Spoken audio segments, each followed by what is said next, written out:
I'll give you my month's salary if you can translate this."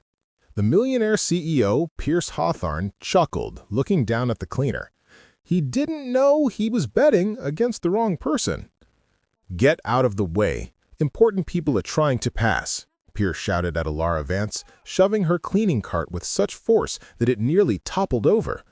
It was a brisk Tuesday in March, and he was especially on edge because he'd lost a multi-million-dollar contract the week before to a rival firm in New York.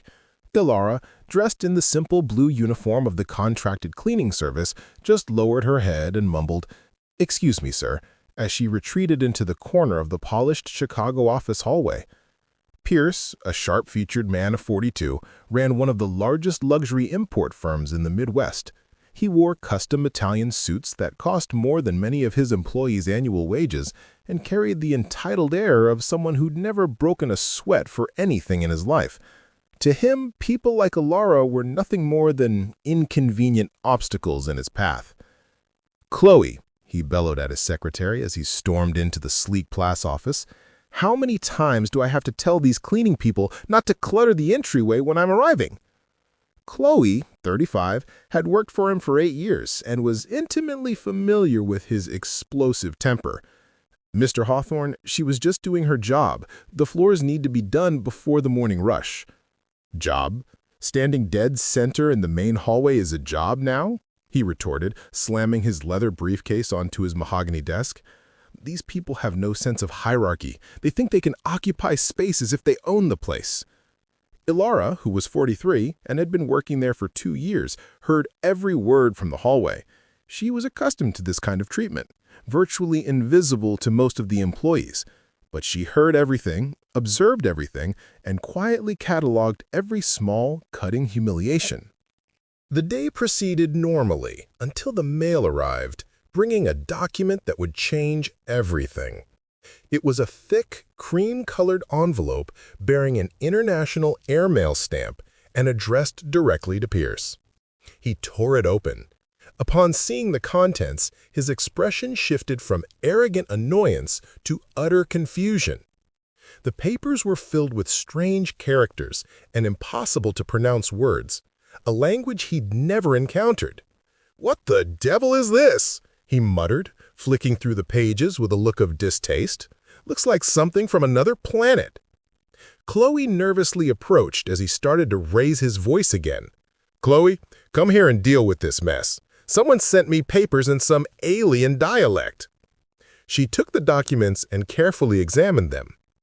"Mr. Hawthorne, it looks like Czech or maybe another Slavic language. There are official seals, and the company name is listed here." "Czech!" Pierce roared, letting out a loud, mocking laugh. "Who speaks Czech in Chicago? This must be some international scam." But when Chloe pointed out the numbers that looked like large sums in euros and today's date, the seriousness of the situation started to sink in. "Fine, get a translator. There must be dozens in this city who can handle this quickly." The panic began immediately. Chloe called every major translation service in Chicago, but none had a specialized translator available for such an uncommon language as Czech on short notice. As the hours ticked by, Pierce grew visibly frantic. "What do you mean nobody is available?" he exploded, slamming his fist onto the marble table in the conference room. "I'll pay whatever it takes. This city has 3 million people, and not one person knows how to translate a few cursed documents." The news of the strange, untranslatable papers and Pierce's meltdown spread like wildfire through the executive floor. Employees started gathering, drawn by the commotion, trying to help with online translation apps. But the dense, archaic legal terminology rendered every attempt useless. It was Beth from finance who brought the terrifying realization to light. "Mr. Hawthorne, official documents like this usually have a response deadline. If you ignore it, you could forfeit legal rights or face massive fines." Pierce scanned the papers again, his eyes catching a date clearly marked. Today, 6 p.m. EST. It was already past 3 p.m., and he started to sweat, the realization hitting him that he might be losing a massive financial opportunity. "This is ridiculous," he yelled, addressing the cluster of employees. "A company my size can't solve a simple translation problem?" That's when his arrogance completely took over, twisting his frustration into a cruel joke. In the peak of his frenzy, Pierce decided to turn the crisis into a dramatic public spectacle. He held the thick documents high above his head and shouted for the entire office to hear, "Listen up, everyone! I'll give my entire month's salary, $45,000, to anyone who can translate this gibberish." He laughed loudly, as if it were the funniest thing in the world. $45,000 USD was a massive sum, more than the annual income for most of the junior staff. No one took him seriously. "For that price, I'd learn any language in 5 minutes," shouted Trevor from sales, making everyone else laugh even louder. The situation had devolved into collective dark comedy, with employees cracking jokes about invented languages and extraterrestrial translators. Pierce adored being the center of attention, especially when he could flaunt his financial superiority. But in the midst of the chaos, one person observed everything in absolute silence. Elara Vance was in the hallway, organizing her cart, paying attention to every single word. For 2 years, she had been treated as invisible, overheard countless condescending comments, and been dismissed as if she weren't even a person. As she got close enough to clearly see the papers Pierce was waving like trash, her eyes widened. It wasn't the shock of the language, it was the content she understood perfectly. These papers were not spam or a commercial letter. They were official international probate documents regarding a $15 million euro inheritance left by a distant relative. Elara swallowed hard. The documents explained that Pierce had been located as the sole living heir of a deceased Uncle Joseph in Prague, Czech Republic, but the clock was ticking. The deadline was 6 p.m. that same day to confirm receipt and initiate the legal process. She glanced at her watch. 3:30 p.m. There was still time, but not much. And here was Pierce mocking the very documents that could fundamentally change his life, offering his monthly salary to solve a problem that she could resolve in 10 minutes. Elara felt a surge of indignation and opportunity. 2 years of being humiliated, treated as unintelligent, and completely ignored. Now was her chance to prove that appearances are completely deceiving. "Excuse me, Mr. Hawthorne," Elara said, her voice firm yet respectful, cutting through the diminishing laughter. "I might be able to help with the translation." The entire office fell into an instant, stunned silence. Everyone turned to stare at the cleaner who had dared to interrupt the CEO's cruel fun. Pierce Hawthorne stopped laughing and simply glared at her, his face a mask of utter incredulity. "You what?" he asked, as if he hadn't heard correctly. "I said, I can translate the documents for you, sir," Elara repeated, maintaining her steady posture. "I know the language." The outburst of laughter that followed was even louder than before. Employees doubled over, wiping tears from their eyes, convinced it was the most absurd joke they'd ever heard. The cleaning lady offering to solve a problem that professional high-end translation agencies couldn't touch? Pierce laughed so hard he had to steady himself by gripping the edge of his massive desk. "Did you hear that, folks? The cleaning lady is a polyglot. Well, that's just perfect, honey. So, you're going to make me 15 million euros by translating some check papers?" He didn't know he was right about both the language and the value, but Elara did, and she was ready to accept the challenge he had thrown down, unaware of who he was dealing with. "Look, sweetie," Pierce continued, still chuckling, "the woman who can barely keep the corridor clean wants to solve a problem that even professional translators couldn't touch." The employees laughed harder, some even applauding the show he was putting on. But Elara did not flinch. She knew exactly what she was doing. The deadline was rapidly approaching, and within a few hours, this mockery would transform into the most expensive lesson Pierce Hawthorne had ever learned in his life. Mr. Hawthorne, I am not joking, Elara said, taking a step closer, even as the office continued to titter. I genuinely can translate these documents. Pierce wiped the laughter from his eyes and looked at her as if she were a talking animal. Oh, of course you can, and I can fly. Listen here, sweetheart. Go back to your broom and leave the serious problems to the adults. The collective laughter echoed through the office once more. Even Chloe, the secretary, felt a pang of pity, but she too thought it was impossible for a cleaner to solve what experts could not. Elara didn't move. She held her ground, her eyes fixed on the crucial documents in Pierce's hand. May I at least see the papers, sir? Perhaps I can identify a few words. Identify a few words? Trevor from sales shouted through his laughter. Ma'am, this isn't a child's game. These are complex legal documents. Yes, stop insisting, Beth from finance added. You're only going to make things worse. But Elara persisted. There was a quiet determination in her posture that didn't fit the image everyone had of a simple cleaner. Mr. Hawthorne, you yourself offered your salary to anyone who could translate it. I am here offering to try. Pierce stopped laughing for a few seconds. Something in her voice bothered him, a confidence that shouldn't exist. All right, he sneered. Since you insist on embarrassing yourself, I'll give you the chance. But when you fail, I want you to apologize to everyone here for wasting our time. He thrust the documents at her with a disdainful gesture. Go on, genius. Show us how it's done. Elara took the papers carefully, as if handling something immensely valuable. The moment her eyes scanned the text, her entire expression transformed. It was as if a part of her that had been dormant for years had suddenly awakened. K výhradnímu dědici. Vážený pane Pierce Hawthorne.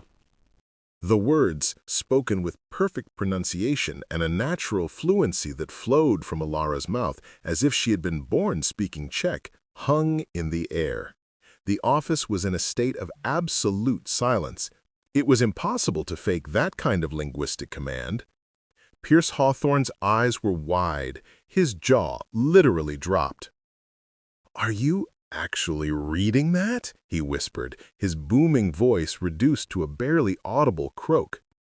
Yes, sir, Elara replied, her eyes still fixed on the documents. It says, Dear Mr. Pierce Hawthorne, we are writing to inform you of the legal situation regarding the inheritance left by your paternal uncle, Josef Svoboda, who passed away in Prague on February 15th of this year. Pierce's shock intensified. He had an uncle in the Czech Republic? He had no idea. But far more stunning was hearing this woman he despised speaking with perfect clarity a language he didn't even know existed. Continue, he managed, his voice barely a breath. Elara continued reading, translating with a seamless flow that left everyone in the room dumbstruck. Your uncle Josef left an estate valued at 15 million euros, including multiple properties in the old town of Prague and a considerable bank account.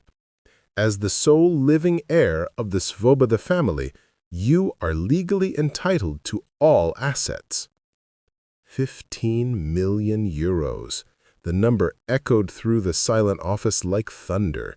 It was enough money to expand his company tenfold, enough to secure the futures of 3 generations of Hawthornes.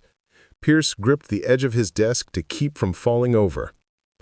But there is a condition, Elara continued, turning the page. You must officially confirm the receipt of this correspondence by 6 p.m. EST today and submit the signed confirmation documents by midnight tonight. Failure to meet this deadline will result in the entire estate being transferred to the Czech government. Pierce looked frantically at the clock. It was 3:50 p.m., less than 4 hours to confirm, and only 8 hours to send everything back. Complete panic began to consume him. How How do you know check? He stammered, still struggling to process the monumental reversal of fortune. Elara carefully folded the documents and handed them back to him. I was a professor of linguistics at a major university in Boston, Mr. Hawthorne, a specialist in Eastern European languages. I worked there for 15 years. The office fell silent again, but this time it was a silence of profound shock. This woman, who they saw every day cleaning toilets and emptying trash cans, had been a university professor. "You were a professor?" Chloe asked, genuinely curious. "What happened?" Elara sighed deeply. She hated talking about the past, but she knew she needed to explain herself to be taken seriously now.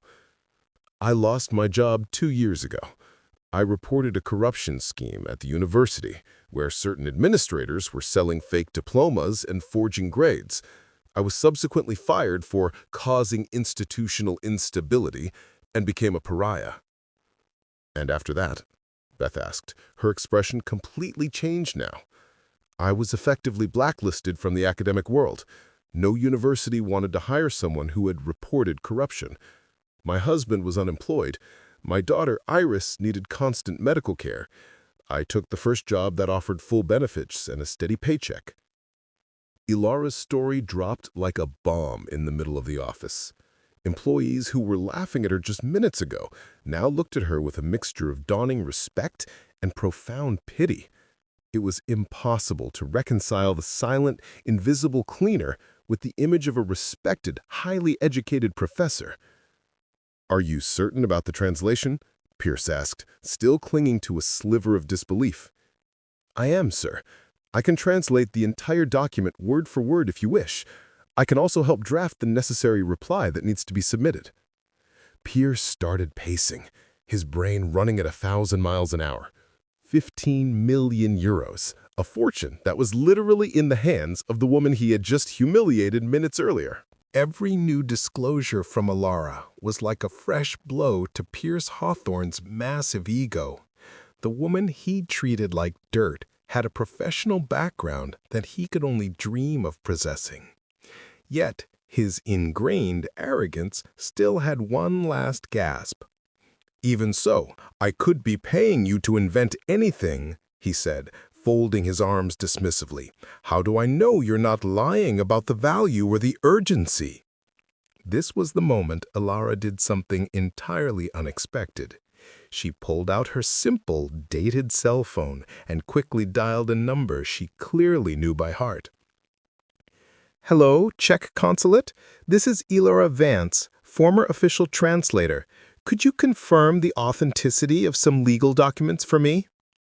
She spoke in rapid, fluent Czech for a few minutes, relaying the header information of the documents, and then hung up.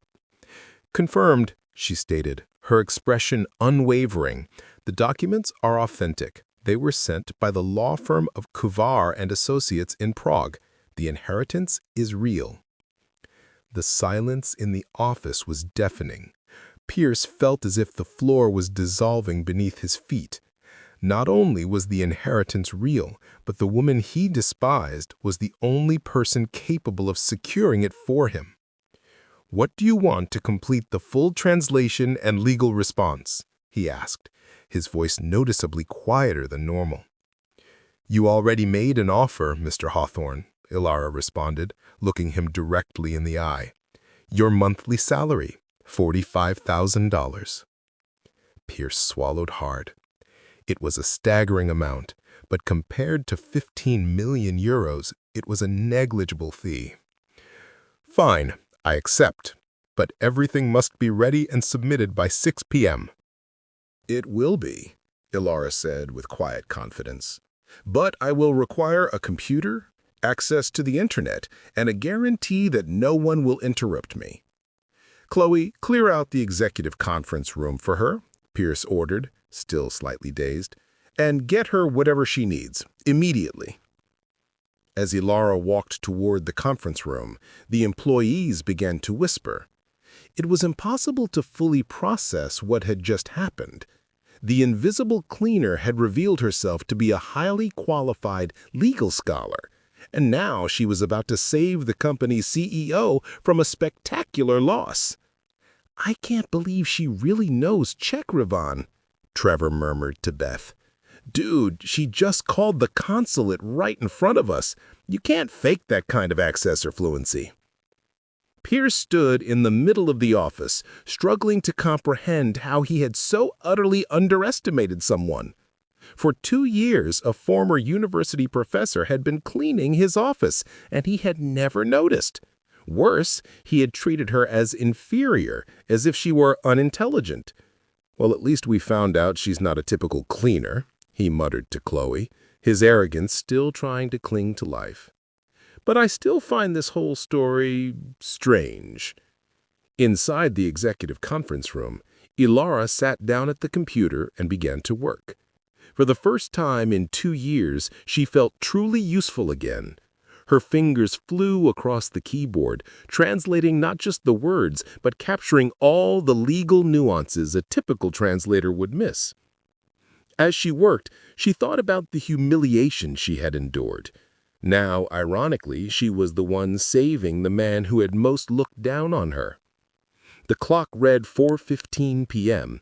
There was still time, but she knew her work had to be flawless, not just for the money, but to prove her own competence and self-worth.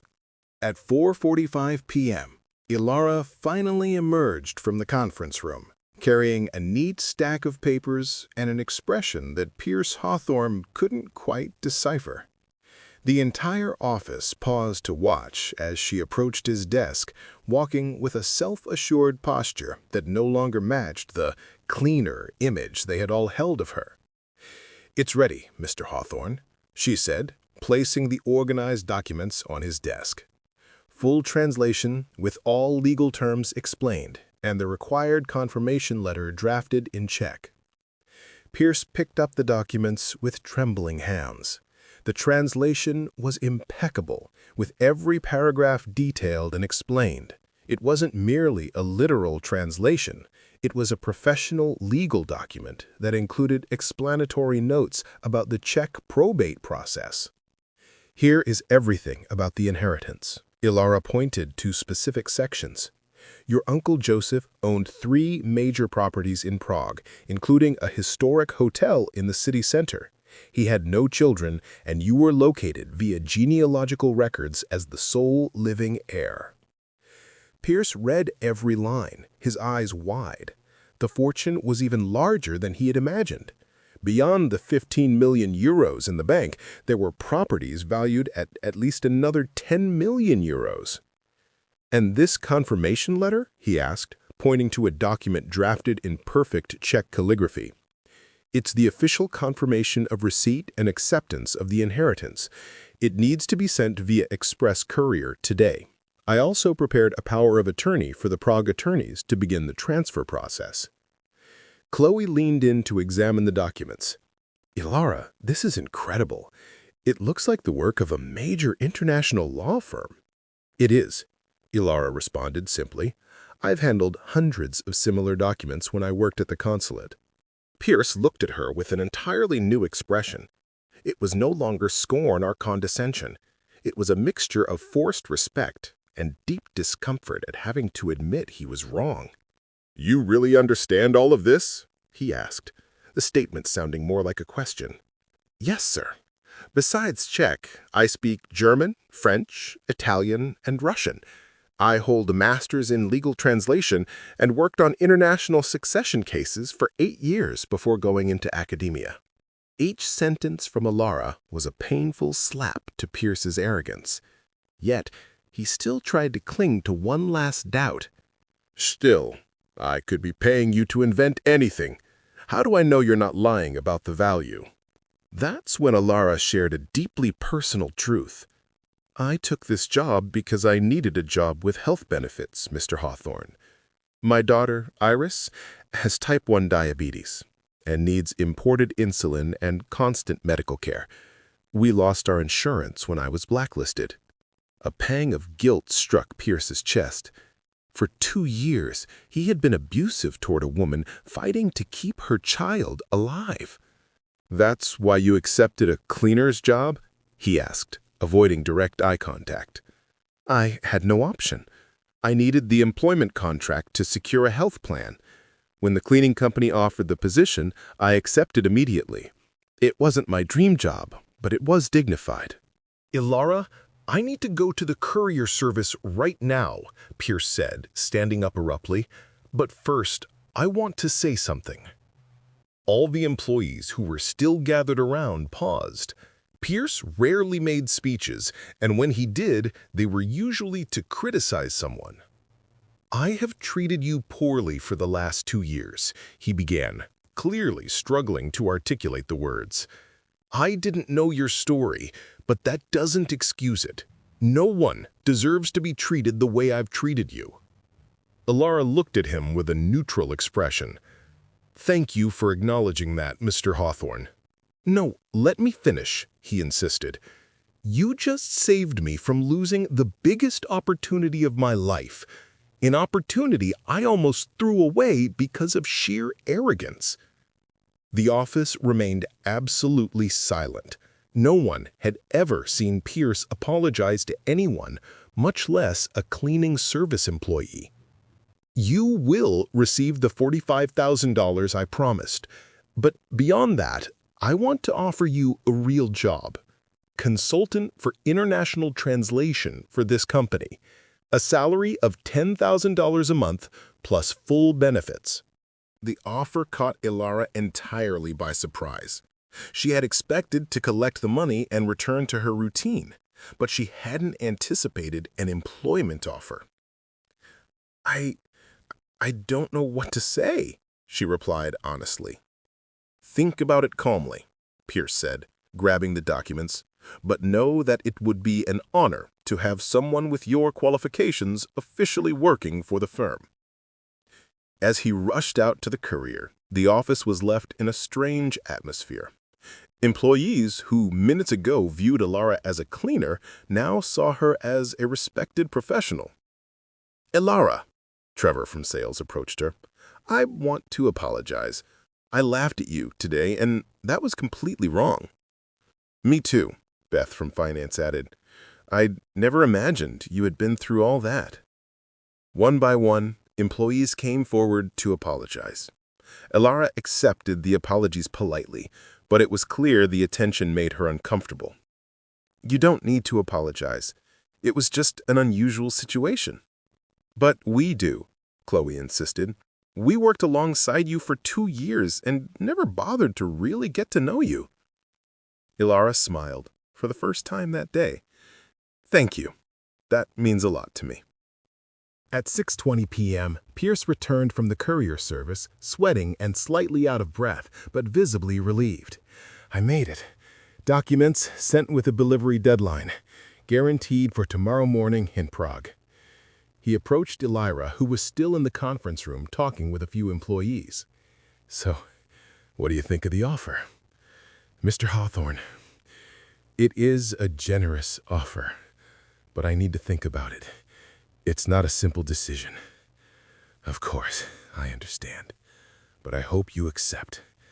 Having someone with your experience would be invaluable for our international ventures. Elara nodded. I will speak with my husband and give you an answer tomorrow. Perfect, Pierce smiled.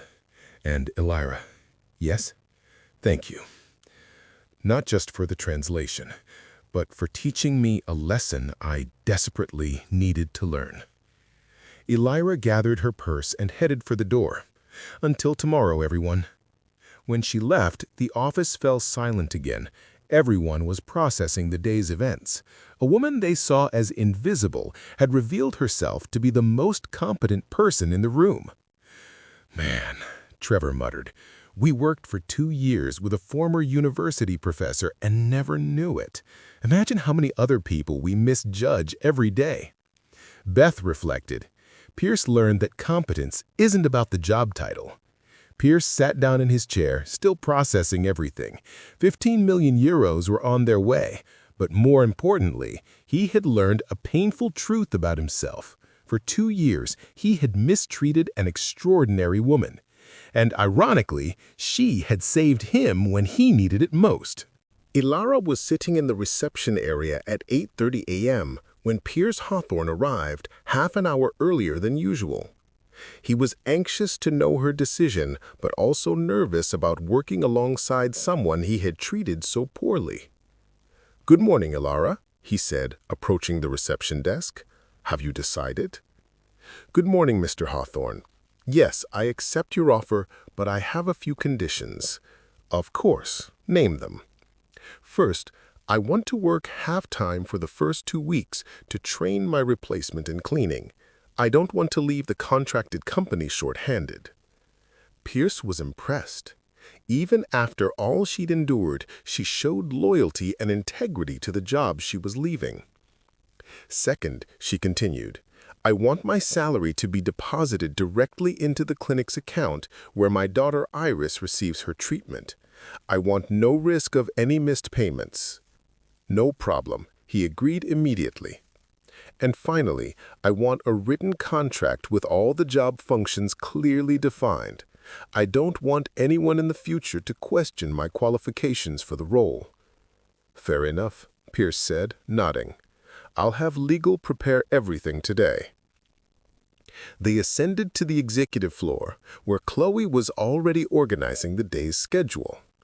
When she saw Elara, she smiled and stood up to greet her. "Elara, I'm so glad you accepted. It will be wonderful to work with you officially." "Thank you, Chloe. I'm excited too."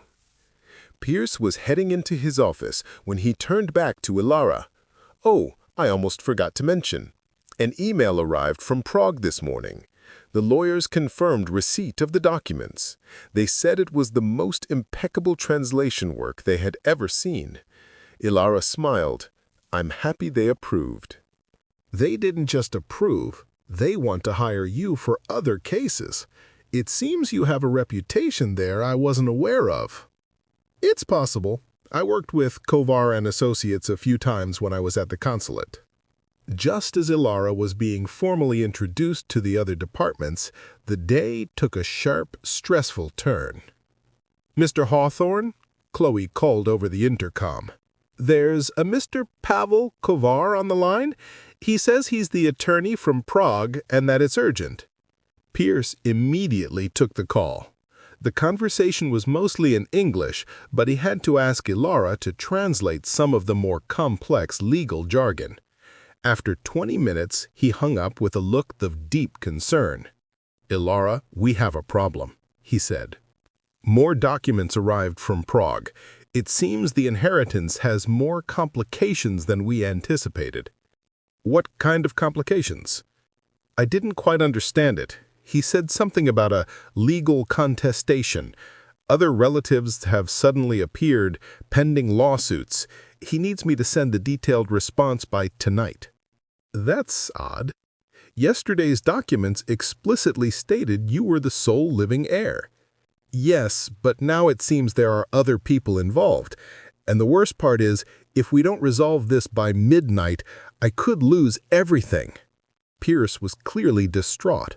One day he was a millionaire, the next he might lose it all due to legal complications he couldn't even read. "Calm down," Elara said, her voice firm. "Let's wait for the documents to arrive and analyze them carefully. My experience tells me these situations usually have a solution." At 2 p.m., a courier arrived with a thick envelope from the Czech consulate.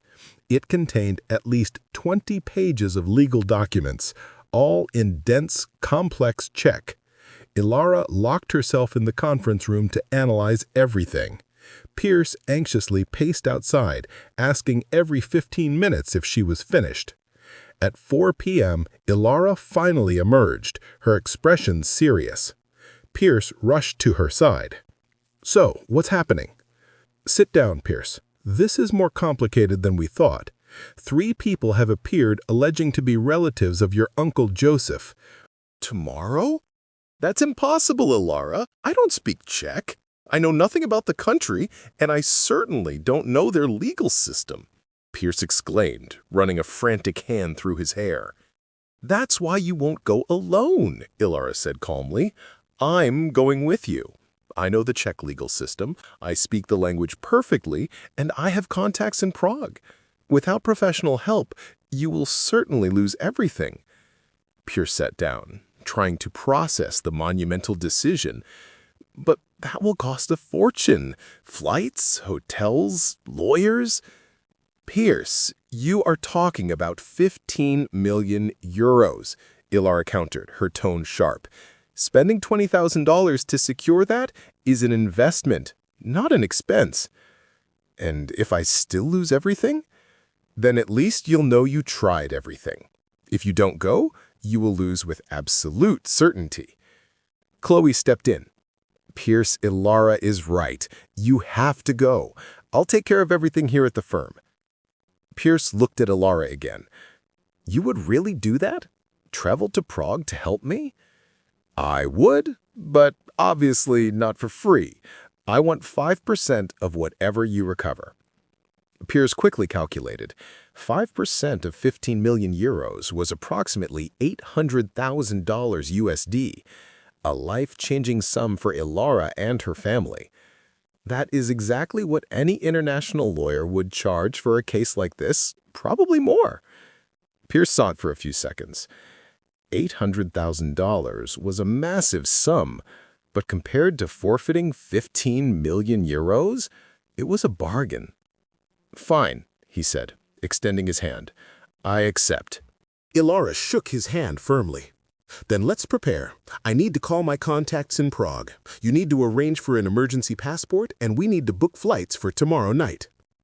The office immediately transformed into a hive of frantic activity. Chloe ran to the travel agency, Trevor helped with the passport documents, Beth organized Pierce's schedule, and Elara made the essential calls to Prague. I managed it, she told Pierce after an hour on the phone. My former colleague Andrzej will meet us at the airport. He is a lawyer specializing in international probate. He's one of the best in the Czech Republic and owes me a few favors. That's a huge relief, Pierce sighed. It is. But Pierce, I need you to understand one thing. Over there, you will be just another foreigner trying to claim an inheritance. I will be your only bridge to their legal system. So please, do not treat me as you did here. Pierce flushed. Elara, I won't, I promise. You don't need to explain. You just need to respect me. If you humiliate me in front of the Czechs, they will take their side and you can forget any chance of winning. Understood. I promise it won't happen. As they worked side by side, Pierce observed Elara with growing admiration. She was completely in command, solving problems he didn't even know existed, and speaking with international attorneys as if they were old friends. Elara, She stopped organizing the papers and looked at him. Because, Pierce, I am not you. I don't treat people poorly just because I can. The answer hit him like a punch to the gut. Besides, she continued, the money will change my family's life. Iris can get treatment abroad, my husband can return to school, and I can restart my career. You deserve this and so much more, Pierce said sincerely. Thank you. Now let's get back to work. We have a flight to catch tomorrow night. The flight to Prague, with a layover in Frankfurt, was long and tense. Pierce was visibly nervous, checking his phone and repeatedly asking Elara if she was sure everything would be fine. Elara, in contrast, was calm and focused, reviewing Czech legal statutes on her tablet. When they arrived in Prague, Andrej Kovar, a distinguished man in a dark, impeccable suit, was waiting. Elara, it's good to see you. You look wonderful, he said in a heavily accented English, embracing her warmly. Andrej, thank you for meeting us. This is Pierce Hawthorne, my client. Andrej shook Pierce's hand firmly. Mr. Hawthorne, I read the documents Elara sent me. A complex situation, but not impossible.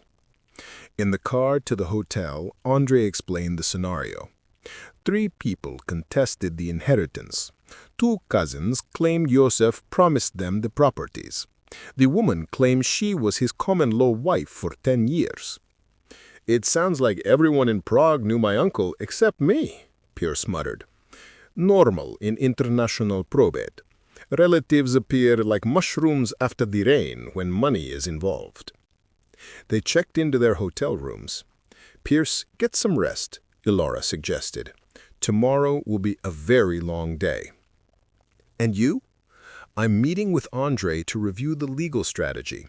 I need to understand the precise weaknesses in their contestation. Pierce was impressed yet again.